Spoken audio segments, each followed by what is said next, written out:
nombre es Juan Andrés Ospina Marín y hoy vengo a presentarles mi intención investigativa llamada La palabra como territorio de resistencia, configuración intersubjetiva de las tertulias dialógicas literarias en jóvenes estudiantes de secundaria en contextos vulnerables desde la investigación-acción participativa.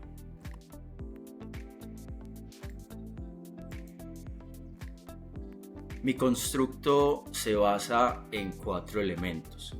El primero, que es la fractura, es el problema y es la transmisión mecánica a lo largo de la historia y la vulnerabilidad que instauran una muralla de silencio pedagógico en las escuelas.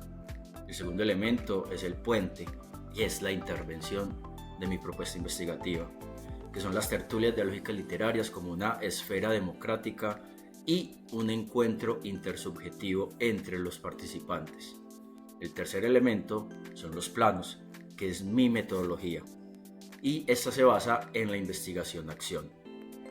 Y por último tengo la estructura, que son los propósitos. En este caso, pasar del mutismo fatalista en la escuela al pensamiento crítico y crear por sí mismo competencias morales y una autonomía transformadora. El problema. Para mí lo he llamado la muralla del silencio. En un nivel macro y meso es el peso sistémico. El sistema prioriza la transformación mecánica. La evidencia es el estancamiento persistente en las pruebas Saber 11, en pruebas externas, en pruebas internas. La lectura crítica y las competencias ciudadanas son los elementos que más fracasan en estas pruebas, y la incapacidad para transformar ciudadanos con argumentación moral. Desde el nivel micro, que es la presión del contexto, los estudiantes rurales, en mi caso, son vulnerables, hacen parte de un círculo de violencia, de destructuración familiar, tienen dificultades en la expresión oral, la escrita, y tienen limitaciones para establecer juicios críticos o enfrentar dilemas éticos. Y por último tengo las consecuencias. La muralla del silencio pedagógico, como la he llamado, son esas exclusiones que niegan la palabra e impiden interpretar o resistir la marginación. Ese riesgo que corren los estudiantes es la reproducción de la resignificación fatalista y la pobreza.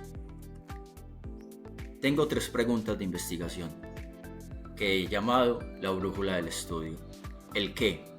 ¿Cuál es el impacto de la implementación sostenida de las tertulias dialógicas literarias en el fortalecimiento de las competencias morales y sociales en un contexto post-pandemia y, sumado a eso, rural? La segunda, la viabilidad. ¿Cuáles son esos factores facilitadores y los obstáculos en la aplicación a largo plazo de la propuesta didáctica dialógica literaria en las instituciones educativas, según la percepción de estudiantes, docentes y directivos? Y por último tengo el cómo. ¿De qué manera las tertulias dialógicas literarias contribuyen al desarrollo del pensamiento crítico y reflexivo y la capacidad de los estudiantes para analizar y abordar condiciones de vulnerabilidad social? Tengo un mapa de objetivos. Los 4 que tengo en esta investigación se enfocan en uno principal. El primero, que es evaluar el impacto a mediano y largo plazo en competencias morales y sociales. El segundo es analizar la contribución al pensamiento crítico frente a la vulnerabilidad social. El tercero es identificar factores facilitadores y obstáculos desde la perspectiva de todos los factores. El cuarto es proponer ajustes y extinciones para optimizar la efectividad del modelo didáctico. Y esto confluye en uno solo: evaluar el impacto e implementar una intervención pedagógica adaptable basada en tertulias dialógicas literarias para poblaciones vulnerables. Mi matriz de justificación empieza por la relevancia social, el empoderamiento que deben tener los estudiantes frente a su vulnerabilidad y el desarrollo de la autonomía para salir adelante y promover equidad. El segundo es la relevancia educativa. Es la innovación pedagógica, es la importancia que tiene esta investigación para que se genere un diálogo horizontal mediante la literatura universal. El tercero es la relevancia política, es la importancia que tiene la política y las políticas públicas para promover una resignificación en los enfoques integrales en las habilidades blandas. La cuarta es la relevancia teórica. Son todos esos aportes de investigadores, de teóricos, a lo largo de los años frente a la didáctica literaria y la pedagogía crítica. Líneas y ejes de investigación. La macroárea, lógicamente en este caso van a ser las ciencias de la educación. Tenemos una línea de investigación, según la UPEL, en desarrollo, sociedad y desarrollo. Las subáreas de profundización serían entonces, según esta línea de investigación, la didáctica de la literatura, la pedagogía crítica y el desarrollo de competencias socioemocionales y cognitivas. Y sus ejes temáticos serían, obviamente, las tertulias dialógicas literarias y el aprendizaje dialógico, la construcción del pensamiento crítico reflexivo, la vulnerabilidad social y la resiliencia educativa, y por último el aprendizaje dialógico como un motor de transformación social. Dentro de esta matriz de antecedentes empíricos tenemos a Aristizábal y Vargas con un enfoque fenomenológico, donde hablan de la tertulia como que permite habitar el lenguaje. La literatura clásica es un pretexto para el encuentro subjetivo, intersubjetivo.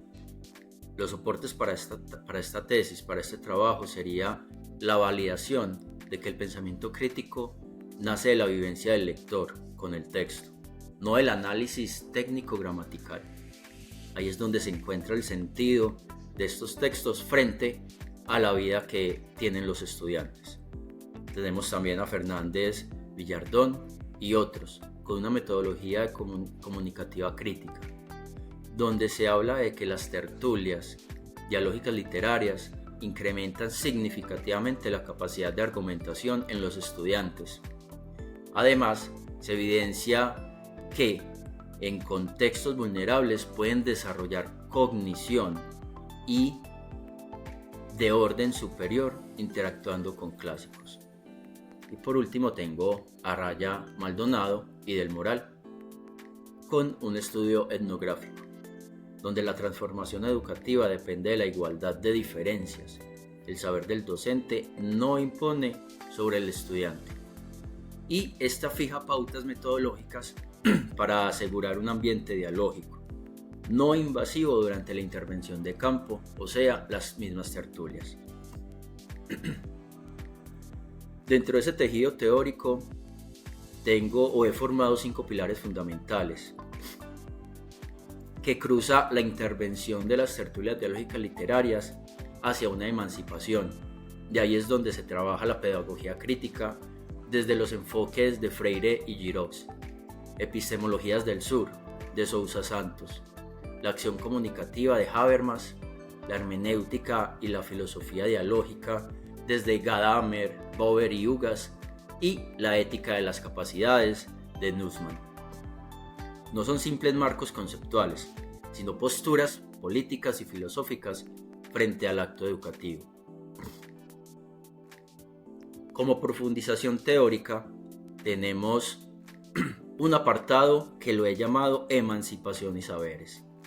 Recuperar la palabra, desde Freire y Giroux, como concepto fundamental, la pedagogía crítica y la resistencia.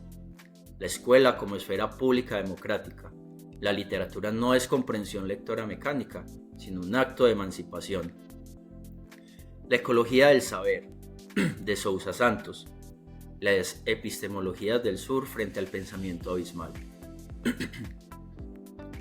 Las tertulias dialógicas literarias. En este bajo este concepto, estos preceptos, evita que la obra clásica sea un acto colonizador y por el contrario se convierte en un acto emancipador al saber y al conocer su contexto y obviamente el trasfondo del mismo. Como profundización teórica 2 tenemos el diálogo y la ética. El diálogo igualitario desde Habermas invalida la jerarquía tradicional. El saber del docente no aplasta la del estudiante y por el contrario valida las posturas de inteligencia cultural que tienen estos.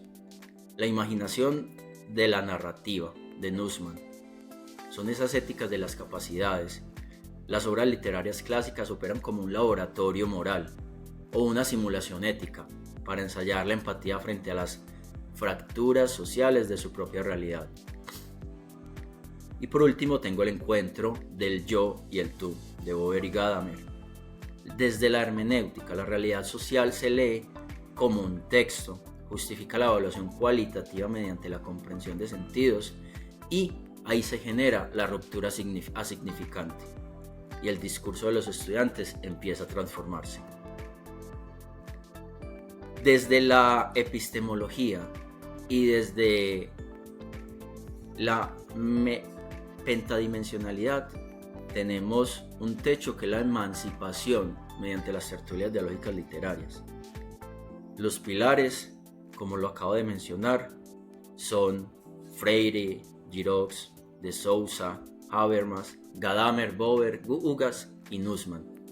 Y los cimientos para cada uno de estos autores son desde lo ontológico, la realidad histórica, desde lo epistemológico, el ajuste cognitivo de Giroux y Ramón Flecha, lo axiológico, la ética de la esperanza de Dewey, lo teológico, el empoderamiento de Habermas, la metodología, la hermenéutica de Martínez. El AND metodológico. Primero, el paradigma sociocrítico. Busca la autorreflexión comunitaria y la praxis transformadora. En segundo lugar, tenemos un enfoque cualitativo comprensivo. Sustituye la medición objetivada, positivista, por la construcción intersubjetiva de significados y narrativas. El método, que es investigación-acción participativa. El territorio, vamos a hacerlo en una población de jóvenes de 10º y 11, entre 15 y 18 años, con un contexto socioeconómico marcado por la violencia, la marginación. El motor de transformación desde las 4 fases de la investigación-acción.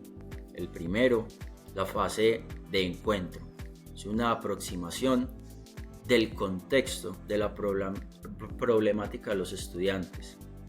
Una segunda fase es la decodificación de la temática, la selección de los textos de acuerdo a la realidad de los estudiantes. La tercera fase es la implementación de los círculos dialógicos, de las tertulias dialógicas literarias. Es donde los estudiantes empiezan a crear sentido bajo los textos. Y por último, la readmiración, que es la retotalización y la construcción crítica de ese mismo sistema. La arquitectura de datos como técnica de instrumentos. Tengo técnicas de eventos, que son los debates, los argumentos, las tertulias dialógicas literarias como tal. Esto se transcribe a forma de grabaciones, de video, de audio, manuscritos y por último se hace un análisis hermenéutico narrativo basado en la intersubjetividad. Después siguen los círculos de investigación temática, son los diarios dialógicos del estudiante. Esto valida de forma interna asegurada por los sujetos, quienes ratifican o rectifican interpretaciones. También se tiene la observación participante comprensiva. Son las notas de campo y rúbricas valorativas del investigador, en este caso yo, donde se logra la legitimidad epistémica sostenida en la igualdad de diferencias. Por último, tengo el horizonte de expectativas. El propósito último de esta investigación no es la mera erudición literaria, sino desmantelar la muralla del silencio pedagógico. A través del diálogo igualitario y la simulación ética, el aula se transforma en un reproductor de resignificación fatalista a un territorio de agencia, dotando a los jóvenes vulnerables de la palabra como herramienta definitiva para la transformación social. Muchas gracias.